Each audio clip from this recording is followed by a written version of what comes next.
If you're a Lego builder or brick builder, eventually there does reach a point where there's too many bricks and not enough order. And my plan now is to try and set up a build area with a build system, organizing the parts so that it can complement our regular Harumi Bay Lego City series. Because it doesn't matter whether you're building just models or whether you're building a Lego City, things like that. The storage eventually, it comes back. You've got to look at it. Now, there are lots of things I found online on things like BrickLink sellers and parts inventory systems, things like that. But I don't really want a system that a computer can easily find a part.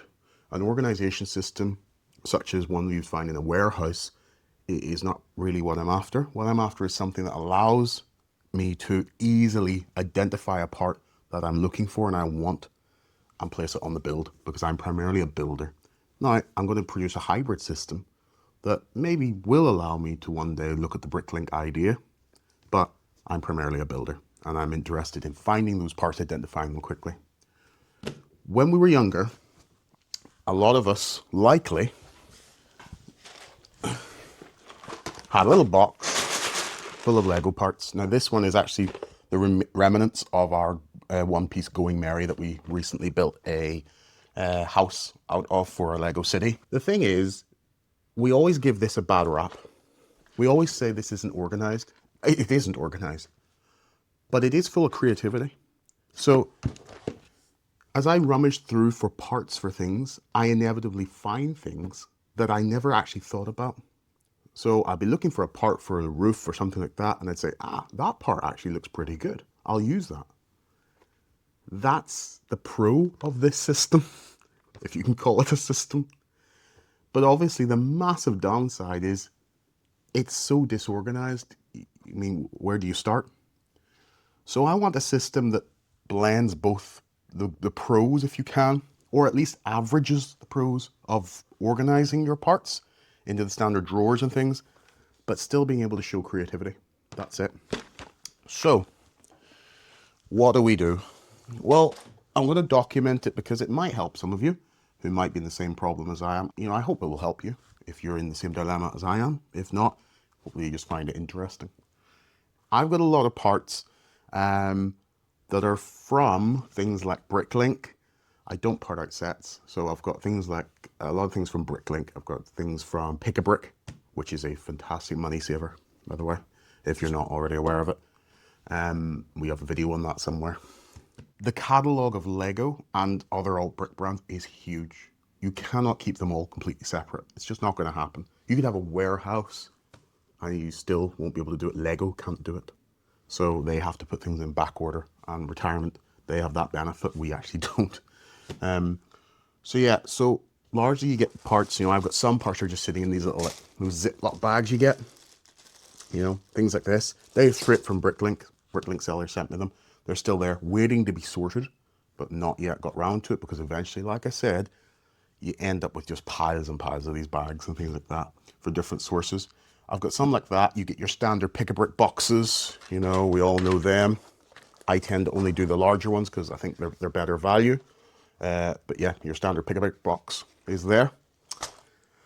So what I've kind of been doing is I've been using, as you've seen everywhere, the small parts drawers. Now you can pick these up. So, look something like this. Pretty standard. Most builders use them, or most hobbyists use them. And you pick them up from lots of different hobby stores, DIY stores. This is a small parts, they call small parts organizers. I actually got these ones from a UK supermarket, Lidl, and it was only £7. They were £7 and I went and bought a whole bunch of them at the time. They keep coming in stock, so if you're in the UK or in Europe and you've got a Lidl, check them out. For US viewers, I'm not too sure, but I'm sure you have an equivalent place where you can find these that come on order, Target or something.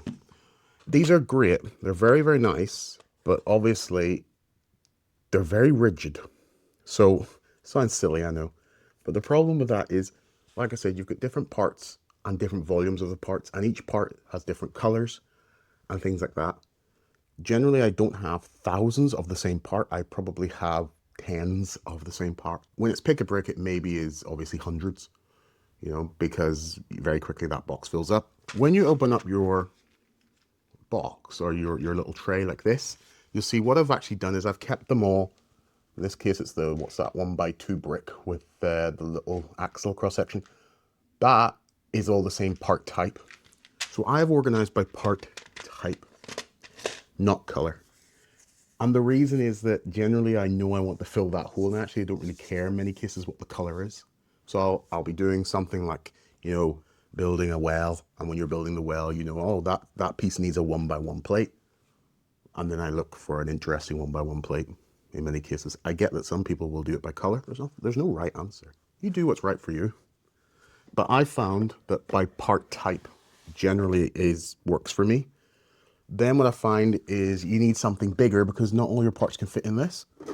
So these I got off Temu. These are plastic things. You know, and they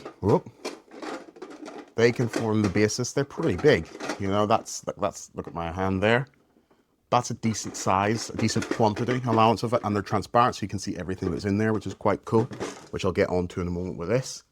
And then you've got these bigger ones here, and I've just lifted this up onto the desk so you can see it. And what I actually do with those, they have stops on them. But what I actually do with those, I got these from Hobbycraft in the UK, just a hobby store. Pretty standard, these things usually fit an A4 piece of paper. But I just tear the tops off the pick-a-brick box, and these are completely for pick-a-bricks. So I keep all my pick-a-brick build or boxes in here. So then you say, well, what about the order to this chaos? Well, there's a couple of problems. I can't tell what's in this or this. And that's a big problem as a builder because that breaks our rule of that box of Lego pieces, being able to say, oh, that looks interesting. We lose that, and I don't want to lose that.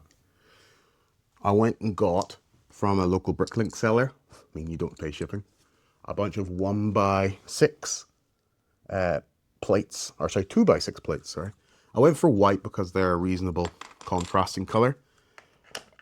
And the idea I'm going to do is I'm just going to stick them onto the drawers like that. So I'm going to go along and stick these onto every single drawer. I'm going to use just, do you know that double-sided tape that you get for things like license plates? The one that's got a little bit of depth to it, the foamy one. And I'm aware that that's going to really gum up the back of the Lego brick. But I don't actually plan to ever use these again. I know it seems awful to ruin a 2x6 plate. Look, another option would be to go for an alt brand one that's much cheaper. I just found that these Lego ones were actually very reasonable because they came from a local BrickLink seller and they had a huge bunk of them. What I can then do is I can put this, and whatever parts are in there can just be sitting like that onto it, so that visually I can identify everything that's in this little drawer. Now, a lot of people do this, but it's just something that I think, particularly as a builder, not as a BrickLink seller, it's actually quite important to have. And if you're doing both, then you still need to, I think you still need to have this, because otherwise you just lose that tactile look and feel and color that you say, I want that brick, that piece is the one I want. So that's the plan anyway. I'm going to do the same thing on this side as well. These here will end up being organized in columns, and the columns will be Lego bricks, meaning a brick, you know, of any size. There are bricks. There are plates, which are, you know what a plate is. There are tiles, which are smooth. There are curves and slopes, which is one category. We have special parts, which is things like bars and things like that. We have snot pieces, studs not on top, anything that has a stud on the side. And there are panels. So that's things like your windows and things like that, pieces like that. How I helped figure that is if you look it up on like BrickIgnite or look it up on BrickLink, they're generally classed in one of those sets, generally. And it just feels more natural to me that that's the way I do think of it. You may think of it differently and therefore change your system. There's no right or wrong system, but I find that this is kind of works for me. So I'm going to get to basically sticking these plates on there, getting the parts on, and then starting to set up walls. And the plan will be that these will then all sit on shelves, and I'll set the shelves not against the wall flat, but sideways, so I can access both sides of that shelving unit. And it's all going to come into our garage here, or our garage here. One of the things we very rarely talk about is, we talk about the space for a Lego city, but the Lego city space that you need is only part of the problem, because build storage and build area and part storage, that's an equally sized space, I would find. But yeah, if you found this useful, please let us know. How would you set up a system? How would you do it from scratch for building purposes? Let us know. Either way, play well.